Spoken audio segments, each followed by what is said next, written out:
from the Digital Media Center on the campus of Southern Oregon University in Ashland, Oregon. This is Ramping Up Your English, an educational program for intermediate level English language learners. Here's your host for Ramping Up Your English, John Letts.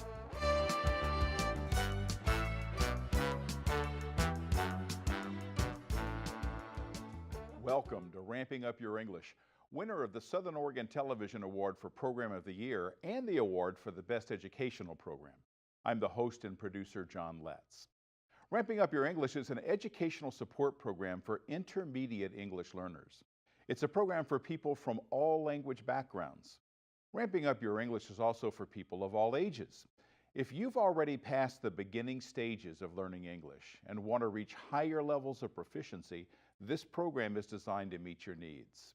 We take a content-based approach to helping you reach higher levels of English proficiency.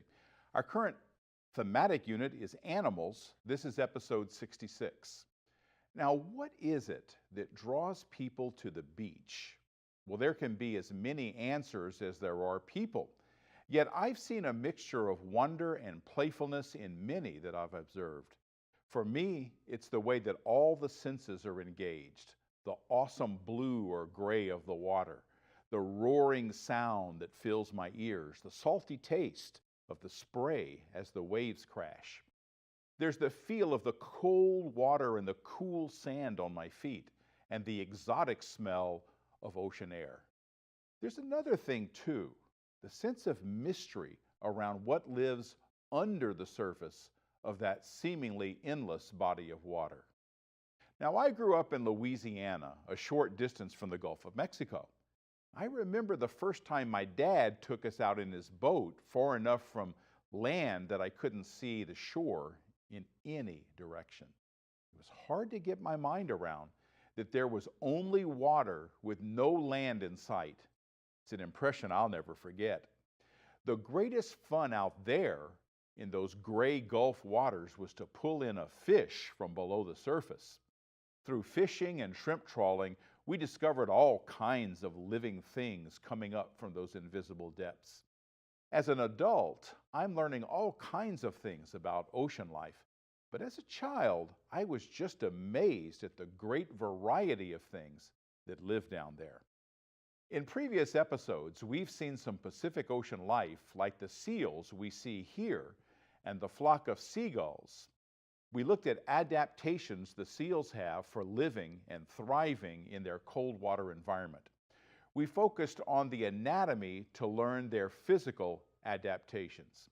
Now today we're looking at ocean animals again, but the focus is on their behavior adaptations. In other words, what do some animals do to survive in their environment? Well, just as physical adaptations came about due to changes in the animal's environment, certain behaviors also changed in order to survive the changes faced by living organisms. Our species of marine mammal that survive by certain behaviors is the orca. Now, orca is a type of porpoise, but they're often called killer whales, though they're not whales at all. Orcas have a list of behaviors that have earned them the name of killer, but in that they're really no different from any other predators, they're just really successful at it. Orcas work together to hunt and attack prey. They've been known to work as a team to upset an iceberg that a seal is on, enough to have the seal fall in the water where it's easier prey. That coordinated behavior is a behavior adaptation. Now, this is a true whale. By the length of its sized petrels, fins that is, this can easily be identified as a humpback whale. Now, humpback whales have behavior adaptations that keep them surviving, both as individuals and as a group. Humpback whales migrate to a safe place to bear their young. Then they return to areas that are rich in their food source. Now, one physical adaptation is the baleen in their mouths that allow them to take in tons of krill along with the water in which they swim. A behavior adaptation is the way they swim in circles around krill or tiny fish, blowing bubbles from below to confuse and corral their prey into a tight mass. Then they come up from the depths with their huge mouths agape, taking in the tightly packed prey. They work together to do this. It's a behavior. It's a behavior that allows them to get the greatest amount of food with the small amount of energy expended. And that's the key to survival for any animal. Now, these behavior adaptations have been observed time and again by scientists known as marine biologists. They're not alone in observing the behavior of whales, however.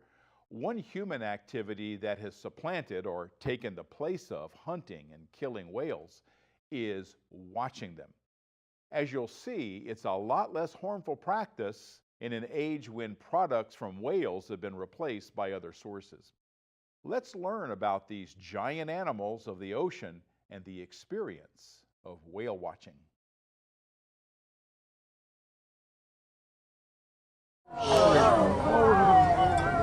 The excitement of spotting a whale has never changed, but today's whale hunter is more likely to be carrying a camera than a harpoon.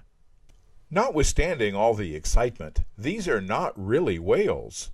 They're orcas from the porpoise and dolphin family. Okay, ask Denise. That doesn't reduce the enthusiasm of these whale watchers in the Salish Sea.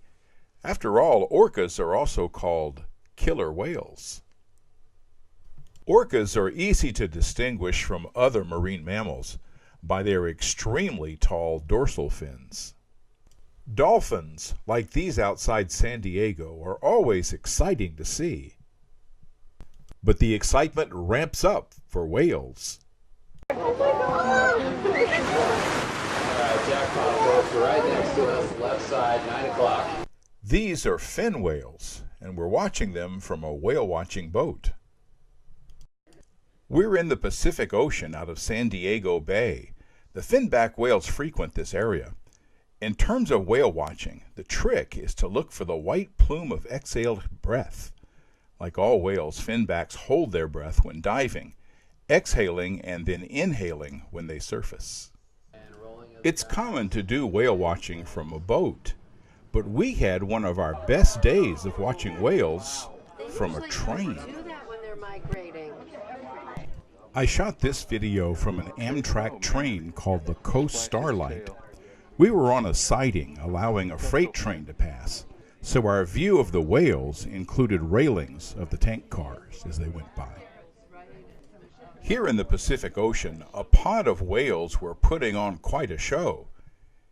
This is on the migration route of gray whales, record holders for the longest seasonal migration between the Arctic Circle and Baja California in Mexico. These whales are flapping their petrel fins, at least 2 whales, next to each other. Marine biologists haven't discovered yet why some whales do this. Finally, the freight train cleared our siding and the Coast Starlight started to move again. Now we got a clear, unobstructed view of the whales. It was just in time for me to videotape a whale breaching. Oh, man. That breaching whale could have been the grand finale, but the whales weren't finished yet.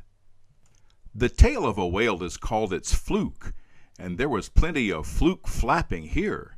To me, it looked like these whales were having a great time.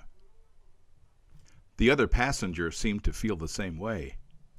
Oh, man.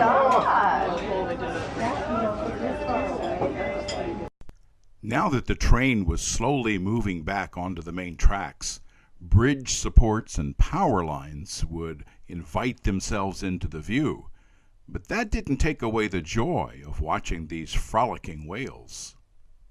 We were in a train car called the Parlor Car.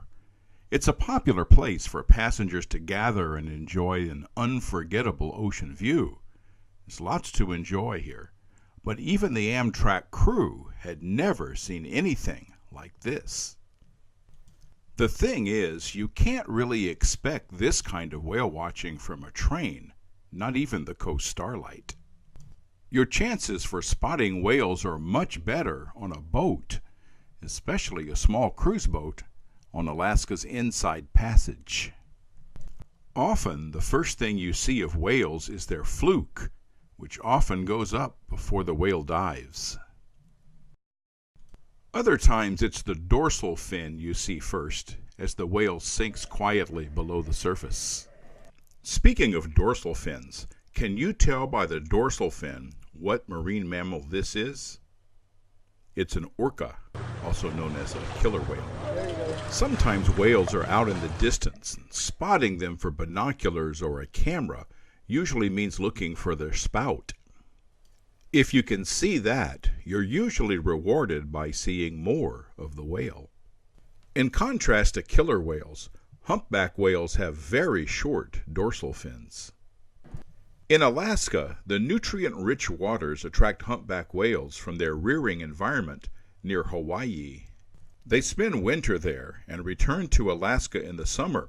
Humpback whales travel in family groups called pods. Watercraft are not supposed to move into a space where a pod of whales are located, but there's nothing that prevents curious whales from drawing near a boat. That's how we came to see this whale splashing the water with its petrel fins. The boat's engine creates a noise, but if you listen carefully,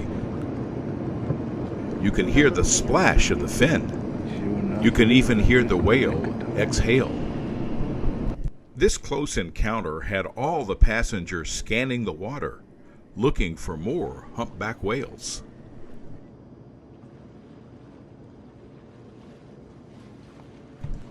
Sometimes, following that first black dot in the distance with your eyes or your camera pays off with numerous whales in view.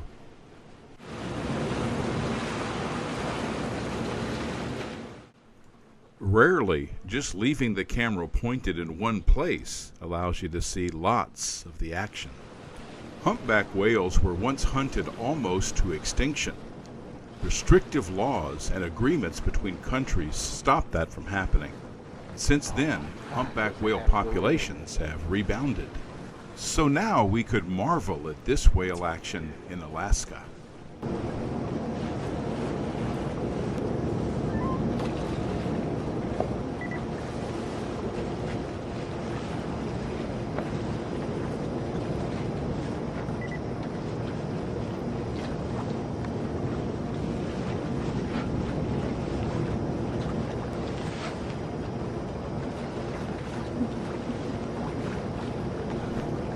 We all know that whales are mammals, not fish.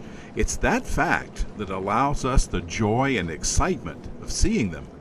Whether from the coastal shore, a train, or a boat, we get to see them when they come up for air. Watching whales brings a connection with nature, the wonder of these huge animals. Whale watching makes me grateful for the protection they now enjoy.